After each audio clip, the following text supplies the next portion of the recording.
pemerintah perlu mempersiapkan jaring pengaman sosial dalam menghadapi ancaman resesi global.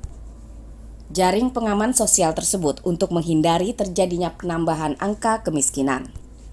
Hal itu disampaikan langsung oleh ekonom sekaligus Managing Director Political Economy and Policy Studies (PEPS) Antoni Budiawan dalam wawancara khusus bersama sriwijaya-media.com di Jakarta, Selasa 29 November 2022.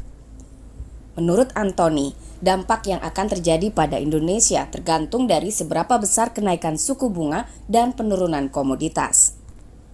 Jika kedua hal itu sangat buruk, maka dampak resesi global terhadap ekonomi Indonesia akan sangat buruk.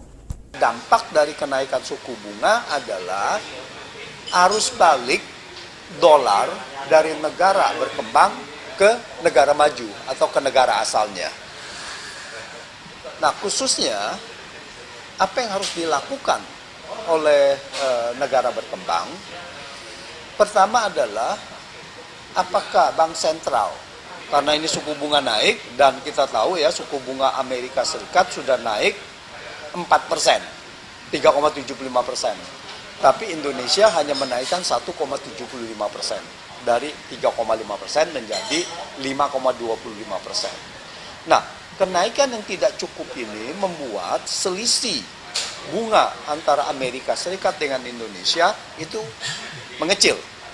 Nah, ini yang membuat arus balik. Sehingga arus balik ini membuat tekanan kepada rupiah, kurs rupiah anjlok. Dan cadangan devisa itu berkurang. Nah, kalau ini didiamkan, maka akan terjadi terus pembalikan arus dari dolar ini yang kemungkinan bisa memicu krisis valuta. Oleh karena itu, Bank Indonesia atau Bank Sentral negara-negara berkembang juga harus menaikkan suku bunga. Nah, kalau mereka menaikkan suku bunga sampai sedemikian rupa, cukup untuk mengkompensasikan supaya arus balik itu berkurang atau stop, tetapi dampaknya kepada pertumbuhan ekonomi. Pertumbuhan ekonomi ini pasti tertekan, ya, perbankan, konsumsi dan semuanya ini akan tertekan gitu. Jadi pertumbuhan ekonomi akan turun. Dan yang paling parah adalah kenaikan suku bunga global akan membuat harga komoditas turun. Nah, ini yang paling parah juga. Artinya apa? Artinya ekspor kita akan turun dan keperluan dolar kita, jadi neraca perdagangan, neraca transaksi berjalan, defisitnya akan melebar. Nah, jadi kita memerlukan dolar. Tapi di lain pihak, dolar itu keluar. Nah, ini yang membuat ekonomi tertekan. Sementara itu, masyarakat juga diharapkan untuk menghindari belanja konsumtif, khususnya yang menggunakan kredit atau pinjaman bank, karena diperkirakan suku bunga akan terus naik. Ya, di dalam menghadapi resesi, itu adalah tidak bisa apa-apa. Masyarakat tidak bisa ini, apalagi kalau resesinya ini sampai diikuti dengan PHK dan sebagainya. Ya, memang sulit. Makanya itu yang saya katakan, sebetulnya bukan masyarakat yang harus siap-siap, tetapi pemerintah siap-siap untuk membantu masyarakat dengan jaring pengaman sosial.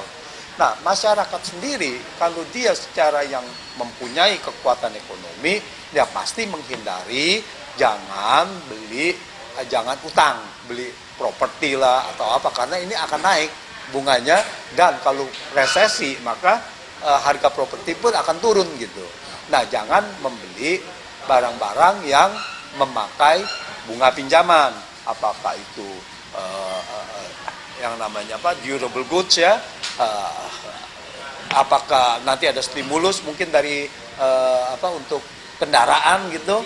Nah, kalau kita terikat di situ dan kemudian ekonomi anjlok, maka uang muka dan sebagainya itu akan bisa hilang karena kita tidak mampu lagi untuk membayar cicilan dan itu akan disita gitu. Nah, hindari hal-hal yang seperti itu gitu. Jadi kalau bisa adalah ya irit-irit untuk jangan sampai kita di waktu yang kita perlukan cashnya kita tidak ada gitu. Nah, kita harus menjual barang-barang pribadi lagi ya untuk meningkatkan, apalagi kalau kita yang terkena musibah dengan PHK atau apapun, nah maka ini akan celaka. Nah, inilah bahwa yang penting adalah bagaimana pemerintah bisa membantu dengan kebijakan-kebijakannya agar masyarakat tidak terlalu menderita ketika resesi ini. Jakarta, Santi, Sriwijayamedia.com mengabarkan.